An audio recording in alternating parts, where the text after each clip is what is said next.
Hey everyone, welcome back. तो हमारी जो ग्रामर रूल्स की सीरीज चल रही थी उसमें हमने पिछली वीडियो में 5 रूल्स कंप्लीट कर लिए थे और आज इस वीडियो में आपको 5 रूल्स और कंप्लीट करवाऊंगा। और ऐसे ही हम पूरी ग्रामर रूल्स की जो सीरीज़ है यानी कि 120 जो रूल्स हैं मोस्ट इंपॉर्टेंट है, जिसके बाद आपको कुछ भी पढ़ने की ज़रूरत नहीं पड़ती, उनको कंप्लीट कर लेंगे। और ये उसका पार्ट 2 रहेगा जिसमें मैं आपको एडवांस्ड एग्जाम ओरिएंटेड रूल्स करवाऊंगा। और ये DSSB असिस्टेंट सेक्शन ऑफिसर यानी कि ASO के लिए बहुत ज़्यादा इंपॉर्टेंट रहने वाली है। और उसी के साथ साथ अगर आप किसी और एग्ज़ाम की तैयारी कर रहे हो जिसमें इंग्लिश आती है तो उस एग्ज़ाम के लिए भी ये बहुत ज़्यादा हेल्पफुल रहेगी। तो अब हम अपनी वीडियो को शुरू करते हैं। तो जो सबसे पहले हमारे सामने रूल आता है वो आता है नो सूनर एंड देन वाला। और इसके पीछे का कॉन्सेप्ट क्या है? तो used to show that one action happens immediately after another. मतलब कि जैसे ही पहला काम हुआ होता है उसके तुरंत बाद दूसरा काम हो गया होता है। मतलब कि जो दोनों एक्शंस हैं उनके बीच गैप जो है वो ऑलमोस्ट जीरो होता है। तो यही वो शो करता है नो सूनर और देन वाला जो पेयर होता है वो। अब एग्जाम्पल के लिए यानी उससे पहले स्ट्रक्चर, तो नो सूनर फिर ऑक्सिलरी फिर उसके बाद सब्जेक्ट फिर वर्ब और V3 फिर उसके बाद देन। आप इसमें ये याद रखना कि नो सूनर के साथ देन आता है। और कई बार बच्चे समझते हैं इसके साथ वैन आता है तो वहीं पे वो गलत हो जाते हैं। तो आपको सिर्फ ये याद रखना है कि नो सूनर के साथ देन फिक्स्ड होता है और इसके साथ जो वर्ब आती है वो V3 आती है यानी कि पास्ट पार्टिसिपल। एग्जाम्पल के लिए no sooner had he reached then it started raining. तो इसका मतलब क्या है? इसका मतलब ये है कि जैसे ही वो पहुंचा वैसे ही बारिश शुरू हो गई। तो आप बस को आपको सिर्फ इतना याद रखना है कि नो सूनर के बाद क्या आता है? देन आता है। देन उसके बाद एरर स्पॉटिंग का question, no sooner did he arrive when the train left. तो देखो, no sooner did he arrive when the train left, मैंने पीछे ही आपको बताया था कि नो सूनर के साथ क्या आता है? देन आता है। तो यहाँ पे वैन जो है क्या है वो इनकरेक्ट है और यहाँ पे जो करेक्ट होगा वो देन होगा। तो किस वाले पार्ट में एरर है? तो ये है ऑप्शन बी में एरर। यहाँ वैन की जगह क्या आ जाएगा? देन आ जाएगा। तो मतलब इसका मतलब ये हो गया कि जैसे ही वो पहुंचा उससे पहले ही ट्रेन क्या थी? वो जा चुकी थी। तो आई होप आपको ये वाला जो रूल है वो समझ आ गया होगा। फिर उसके बाद नेक्स्ट रूल आता है हार्डली स्कार्सली एंड देन उसके साथ व्हेन। तो एक और हमारा रूल होता है जिसमें हार्डली और स्कार्सली जैसे शब्द आते हैं और उनके साथ क्या यूज होता है? उनके साथ यूज होता है व्हेन। और इसका जो कॉन्सेप्ट है यानी कि स्ट्रक्चर है वो नो सूनर के जैसा ही सिमिलर होता है। बट इसके साथ क्या यूज होता है? इसके साथ देन की जगह व्हेन यूज होता है। तो आपको बस यही याद रखना है। और इसका स्ट्रक्चर हार्डली या स्कार्सली, फिर हेड आता है, फिर सब्जेक्ट आता है, फिर V3 आती है, फिर वैन आती है। तो मतलब नो सूनर का जैसा स्ट्रक्चर था वैसा ही सेम है, बस इसमें वैन लग जाता है। एग्जाम्पल के लिए hardly had I reached when it started raining. और इसकी अगर हम मीनिंग पे जाएं तो इसका मतलब ये होगा कि मैं मुश्किल से ही पहुंचा ही था कि बारिश शुरू हो गई। तो आई होप ये वाला रूल भी आपको समझ में आ गया होगा। बस आपको ये याद रखना है कि नो सूनर के साथ देन आता है, हार्डली और स्कार्सली के साथ क्या आता है? वैन आता है। अब एरर स्पॉटिंग का question, hardly had she finished then the bell ring. तो मतलब जैसे ही उसका काम खत्म हुआ था तो घंटी बज गई थी। तो इस कौन से वाले पार्ट में एरर है? तो मैंने अभी आपको पीछे बताया था कि हार्डली और स्कार्सली के साथ कौन सा वर्ड आता है?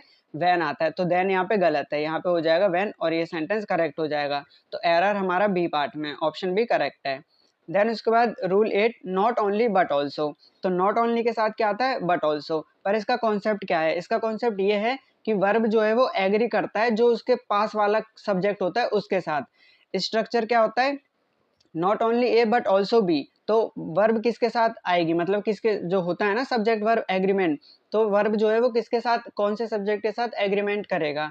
तो वो करेगा बी वाले के साथ, मतलब कि जो सब्जेक्ट उसके क्लोज है उसके साथ। एग्जाम्पल के लिए, not only Ram but also his friends are coming. तो देखो इसमें दो सब्जेक्ट हैं, एक तो हो गया हमारा राम, फिर उसके साथ साथ उसके दोस्त यानी कि हिज फ्रेंड्स। अब फ्रेंड्स क्या है? प्लूरल है, तो इनके साथ वर्ब कैसी आएगी? आर, यानी कि प्लूरल वर्ब भी आएगी। तो अब next example, not only the students but also the teacher is present. Teacher क्या है? सिंगुलर है, तो इसी के साथ इसके साथ कौन सी वर्ब आएगी? सिंगुलर वर्ब आएगी। और इज क्या होती है हमारी? सिंगुलर वर्ब होती है। तो आई होप ये वाला रूल भी आपको समझ आ गया होगा। देन उसके बाद not only the teacher but also the students is present. तो पीछे मैंने आपको बताया था कि नॉट ओनली और बट ऑल्सो का जब पेयर आता है तो वो नियरेस्ट सब्जेक्ट के साथ उसकी वर्ब एग्री करती है। और नियरेस्ट सब्जेक्ट इस सेंटेंस में क्या है? स्टूडेंट्स। और स्टूडेंट्स कहता है कैसा है? प्लूरल है, और इसके साथ वर्ब कैसी आएगी? प्लूरल आएगी। तो इस यहाँ से कट जाएगा, यहाँ पे आ जाएगा आर, क्योंकि इस क्या होता है? इस सिंगुलर होता है। तो ऑप्शन बी, ऑप्शन बी में हमारा एरर है। देन उसके बाद 9th rule, use of few, a few, the few. इसमें कई बच्चों को कन्फ्यूजन होती है, इसलिए आप इसको ध्यान से सुनना और आज के बाद आपको इसमें कन्फ्यूजन नहीं होगी। तो देखो, इसका कॉन्सेप्ट ये है कि ये जो वर्ड्स होते हैं ना, ये किसी भी सेंटेंस की मीनिंग को पूरी तरीके से बदल देते हैं। अब कैसे बदल देते हैं मैं आपको बताता हूँ। सबसे पहले आता है हमारा फ्यू।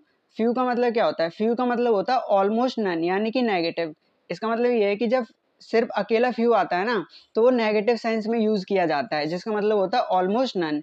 और ए फ्यू आता है तो उसका मतलब होता है कुछ, यानी कि पॉजिटिव सेंस में यूज होता है।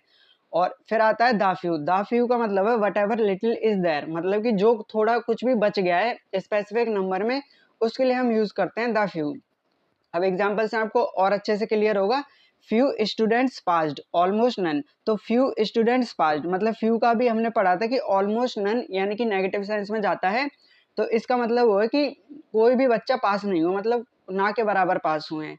A few students passed, a few students pass में अ फ्यू आ गया तो ये पॉजिटिव सेंस में चला जाएगा, मतलब कि कुछ, तो मतलब कुछ बच्चे पास हुए हैं। देन उसके बाद the few students who passed were given scholarships. तो जो थोड़े बच्चे भी पास हुए हैं उनको क्या मिली है? स्कॉलरशिप मिली है। मतलब यहाँ पे क्या है कि जो भी थोड़ा कुछ बचा है, यानी कि बहुत सारे बच्चों ने एग्जाम दिया, उसमें से बहुत सारे फेल हो गए पर उसमें से कुछ पास भी हो गए, तो उसके लिए हम यूज करते हैं द फ्यू। इसमें आपको बस यही याद रखना है कि देखो, फ्यू जो है वो ऑलमोस्ट नन यानी कि नेगेटिव सेंस में यूज होता है, और जो द फ्यू है वो आ फ्यू जो है वो पॉजिटिव सेंस में यूज होता है, यानी कुछ के लिए। और द फ्यू जो है मतलब जो थोड़ा भी बचे है उसके लिए होता है। तो आई होप आपको ये वाला रूल भी क्लियर हो गया होगा।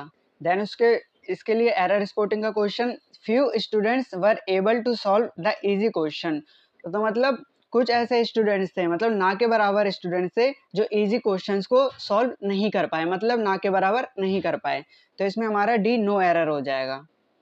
Then square next rule and last rule, rule 10, use of since and for. ये तो आप कई बार पढ़ोगे, टेंस में भी पढ़ोगे और अलग जगह पे भी पढ़ोगे।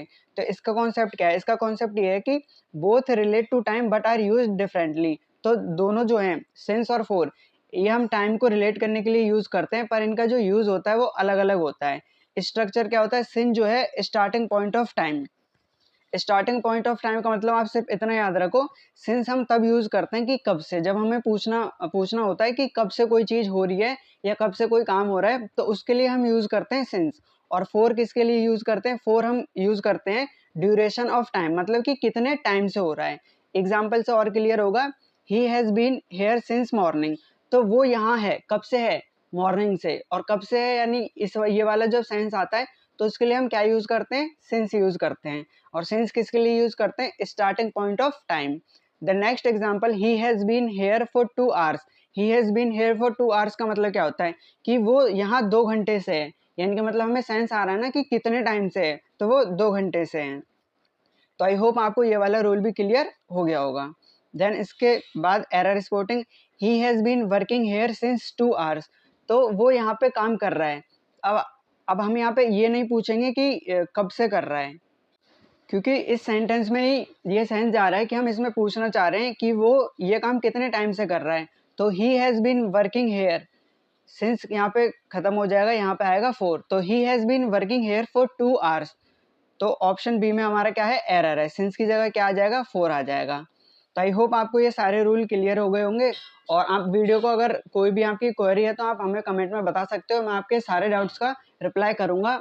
और आई होप आपको वीडियो अच्छी लगी हो और पसंद आई होगी। अगर आपको वीडियो पसंद आई तो चैनल को सब्सक्राइब कर देना, और जो भी आपकी फीडबैक है वो कमेंट्स में दे देना। तो मिलते हैं फिर नेक्स्ट वीडियो में।